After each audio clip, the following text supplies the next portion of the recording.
Hi, everyone, and good morning or good evening, whenever time that you are actually watching this. This is the weekly guidance for week 5, and it's a week that we are moving on now from where before we were looking at the theories and the background and the history. Now that we are grounded in that, we are moving forward and we are looking at the particular ages and stages of development. And this week we are focusing on infants and preschoolers. So it's exciting to actually see some of these theories being applied now to what happens to children as they grow and as they learn and as they develop. So here, let's take you through the Blackboard page for this week. We have the weekly learning focus and outcome, the to-do list.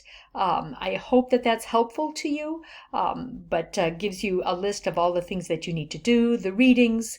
Here's the weekly content. This time it is just 2 PowerPoints, one about infants. In there we talk about development generally and some kind of background or guiding understandings of development, the nature-nurture question, the different domains of development, as well as then what happens to infants as they develop. And then the same for preschoolers, but there it is a greater focus on preschool. Both of these presentations include implications for schooling and for teachers. I think the biggest point that I want you to come away with for this is, why do we bother doing this? Why do we bother studying development? And it's so that we can understand our students, the children we care for and that we teach, that we understand them better. What is it we should expect from a child at this age? It's important to know, one, so that we provide developmentally appropriate experiences for the child. Teaching 2nd grade, it doesn't help the child. Think of Vygotsky's zone of proximal development. If we're teaching them A Tale of Two Cities, right? Tolstoy's story, way too advanced, really important work and very valuable, but obviously not developmentally appropriate for a 2nd grader. The same all the way through, that we want our teaching and our work to be developmentally appropriate so that it's within the child's zone of proximal development, as Vygotsky described. It's also important for us to understand development, because if a child isn't meeting the developmental milestones, we need to ask why. We need to understand what may be going on to influence a lagging development so that we can provide appropriate interventions and support that child and take them as far in their learning as they and we are able to accomplish. So that's why studying development is so important, not just because it's interesting, I happen to think it is, but also because it can guide and should guide the work that we do. So take a look at those. And of course, the readings as well. Then you do have another reflection due this time. It's another one of the critical reflections. This time the focus is on the environment. The structure and the expectations are exactly the same, except that instead of discussing professionalism, this time you will be focusing on the environment. I want to take a moment, and I also then want to, I'll talk a little bit about the assignments. Please be sure to turn them in on time. If you are not able to do that, please contact me and advise me about why that's the case, and we can, discuss it via email. We can also meet if you want to, but an email is just fine. And that if you don't let me know, or if it is also then late, that you will start to lose points for that. We don't want to get to the point of the semester that you are just racing to finish your work, and I am racing. I won't be able to grade and evaluate, assess all the work that you're doing at the last minute. So please be timely. Or get in touch with me if there is a particular problem that you are facing. So about the end of the semester and assignments, I put out an email, an announcement on Blackboard about the field placement. Originally, our field placement, because we're meeting asynchronously, was going to be just a virtual field placement.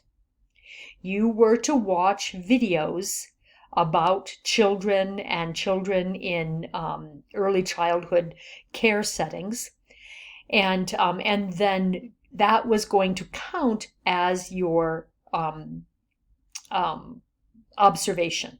And then you were going to make your journal entries. Let's go to the assignment here. Let me show you where it is. I'll come back to what I'm saying. So where you're going to find this is under assignments.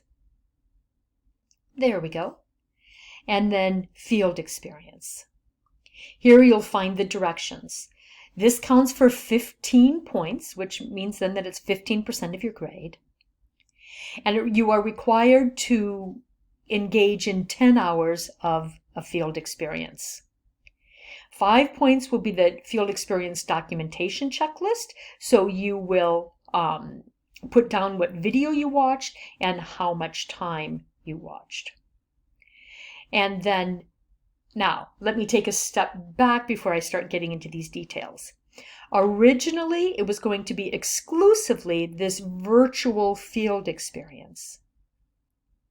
But I realize that some of you are already working in early child care settings or child education in preschools.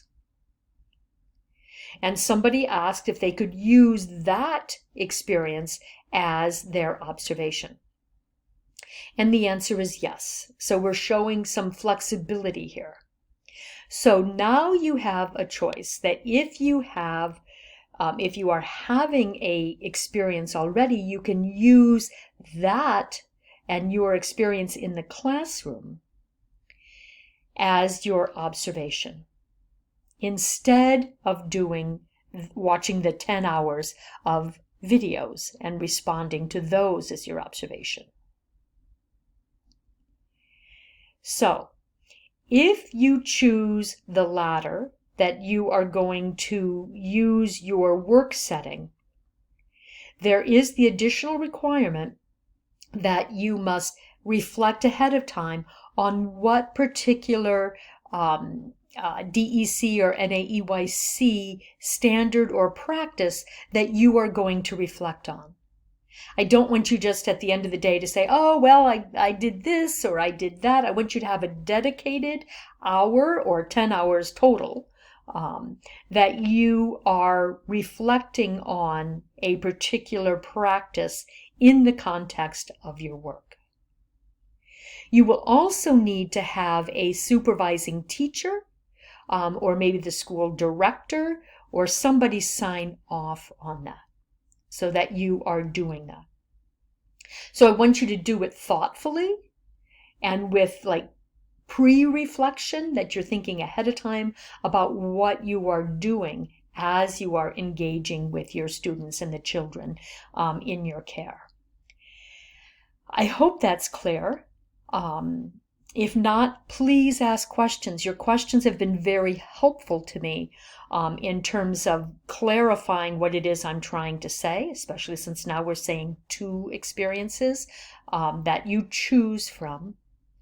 One important misunderstanding that I want to clarify is that when we talk about video, that is watching a video, which is in right here. Okay, so your virtual video experience or your virtual field experience video links.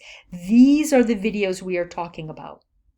If you choose to work in your classroom or observe in your classroom, you do not have videos. You are not going to record your observation or your students. You are going to tell me about it so that I know what it is you're referring to when you are applying these different standards or recommended practices. But you are not going to do recording. So you're either going to watch videos, children in videos, that is right here, or you are going to observe your own students. That was a question that a student asked, and I'm so grateful for the question because it gives me the opportunity. I hadn't anticipated that at all, and to clarify that so that others don't do something that, one, isn't required, and two, would not be ethical, because we cannot record our students or the children without their permission, and in this case it's parents' permission, and that's way not what we are looking to do or have. So here is also then a field experience schedule, a couple of them, so that you can kind of start to pace yourself. 10 hours is a lot of time. And not only are you doing the 10 hours of watching, but you are also then having to reflect and respond. Do not wait until the end. You can do a little bit at a time. Those 10 hours then, you're going to have 10 hours of observation, but then you are going to record in your field experience in the journal. Here's the template. I think I'm going to have to. There we go. You are going to record your experience and your reflection about it. What did you observe? How did these observations relate to what you've learned so far? It can be concepts from the text. I keep mentioning the DEC and NEAYC practices, but it can also be different concepts. Maybe you apply one of the theorists that you see a teacher using that zone of proximal development, that they have done some pre-assessment and then they are teaching students kind of within that zone to scaffold their experience and move them forward. Maybe you talk about Piaget. Maybe I don't know. You can, but you don't have to limit yourself. But to just the recommended practices. Anyway, there are 1, 2, 3, 4, 5. You may turn them in at any time, but let me go back now to see what the deadline, though, is. I think I should have known this ahead of time, but you'll receive 2 points for each. And the deadline is, I believe, it's in December. But again, do not wait until the last moment. Look on the syllabus for the actual deadline.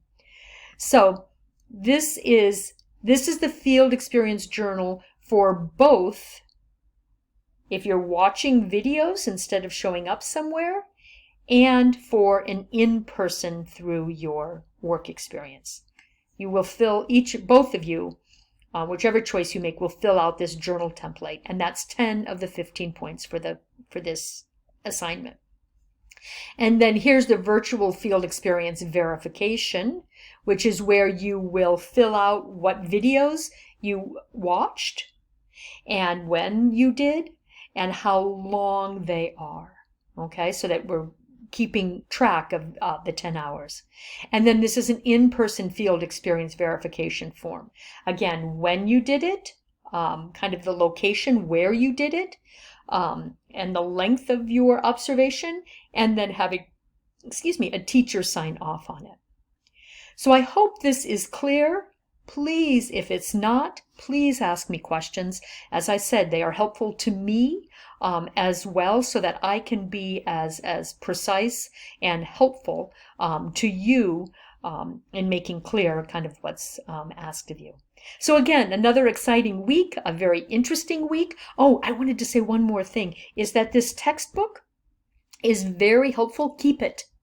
If you haven't rented it, hold on to it, because when and if you take ECED 401/501, it's going to cover a lot of these things, and you are going to have to look for specific milestones, and this book has a very good summary of a lot of the milestones that you'll be asked to do later. So I've taught that course, and I know that's coming for you, so hold on to this book. It's going to be useful later. Anyway, best to you all. Have a great week, and I look forward to seeing your reflections. Take care. Bye bye.